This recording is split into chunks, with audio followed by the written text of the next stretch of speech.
Welcome to Red Tech Channel, a new way to learn. तो आज हम basic physics में पढ़ेंगे एक्सरे ट्यूब हीट डिसिपेशन के बारे में। Please watch the previous video before watching this. The link is given in the description. So let's begin.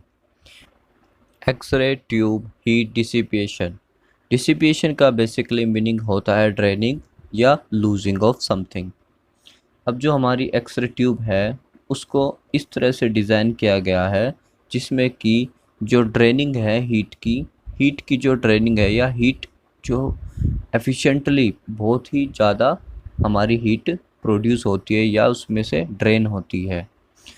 But जो हमारे मॉडर्न एनोड है उनमें क्या है, पहले तो हमने स्टेटर जो था एक स्टैटिक एनोड अप्लाई किया था जिससे कि एक्सरे प्रोड्यूस होते थे। बट नाउअडेज जो मॉडर्न एनोड है उसमें रोटेटर है, सर्कुलर रोटेटर, जिससे कि वो हाई स्पीड से रोटेट करता है और जो हमारी हीट लोडिंग है उसको काफ़ी लार्ज एरिया में ही फैला देता है ट्यूब के अंदर। अब जो हीट होती है हमारी दो तरीक़ों से बेसिकली स्प्रेड होती है या ट्रांसफ़र्ड होती है।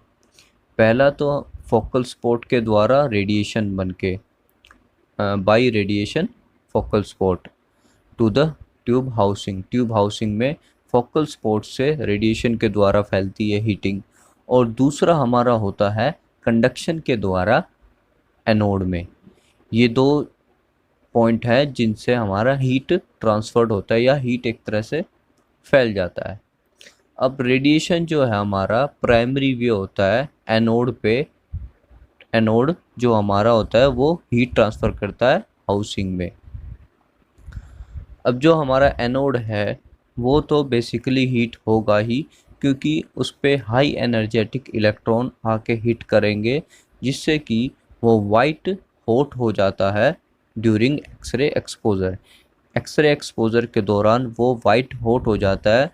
क्यों होता है? क्योंकि उस पर एनर्जेटिक इलेक्ट्रॉन ने आके हिट किया है और उस दौरान वो कुछ अपनी एनर्जी को लूज़ करता है, कह सकते हैं ड्रेन करता है, कुछ लूज देयर एक्वायर्ड एनर्जी। किस वजह से? क्योंकि उसने एमिटिंग किए हैं लाइट फोटोन्स को। तो ये हमारा थोड़ा सा सिनेरियो था जो एनोड का हमें समझना था। जो हमारी एक्सरे ट्यूब है वो एक ऑयल में इमर्ज्ड होती है, एक तरह से उसकी जो बाथड होता है, एक तरह से एक्सरे ट्यूब हमारी बाथड होती है ऑयल में। जो हमारी जो हीट ड्रेनिंग है उसको कन्वेक्शन से एड करता है। फिर बात आती है हमारी हीट जो है उसको एयर फैंस के द्वारा भी हम sometime use to increase air fans, जो हमारी रेट ऑफ हीट लॉस है इनको इंक्रीज करता है। अब जैसे कि जब लार्ज नंबर ऑफ रेडियोग्राफ करते हैं या लॉन्ग सीटी करते हैं तो उसमें सैचुरेट कर सकता है एनोड हीट कैपेसिटी। अब एनोड की हीट कैपेसिटी की बात करते हैं कि जब एनोड अपने हीट कैपेसिटी पे पहुंच जाता है, रीच होता जाता है, तब एनोड को कूल डाउन करना होता है before additional exposure are allowed. उसको कूल डाउन करना पड़ता है क्योंकि उसका अगर हमें अनदर एक्सपोजर करना है उससे पहले। अब बात करते हैं हम फ्लोरोस्कोपी में।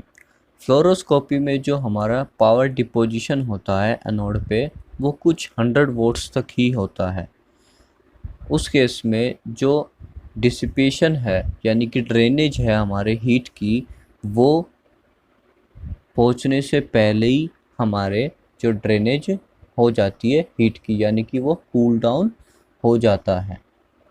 ये फ्लोरोस्कोपी और एक्सरे ट्यूब में हमें ध्यान रखना है। उसमें सेवरल मिनट्स लगती हैं बट वो एक मैक्सिमम उसकी जो हीट कैपेसिटी है उस पे जाने के बाद हमें उसको कूल करना पड़ेगा। बट फ्लोरोस्कोपी के केस में फ्यू 100 वोल्ट्स तक ही उसकी पावर डिपोजिशन होती है, जिस वजह से उसकी ड्रेनेज पहले ही होने लग जाती है उसके मैक्सिमम एनोड कैपेसिटी से पहुंचने से पहले ही। अब जो हमारी लो पावर लोडिंग होती है जो फ्लोरोस्कोपी की, वो अलाउ कर देती है, मतलब कि एक तरह से जो लो पावर है तो उस केस में हम स्मॉल फोकल स्पोर्ट साइज का यूज़ करते हैं वो अप्रोक्स 0.6 mm तक का होता है। ये हमें ध्यान रखना है। एक्सरे ट्यूब हीट डिसिपेशन एक तरह से ड्रेनेज या losing of heat energy. So that's all for this video. Do subscribe if you like and thanks for watching.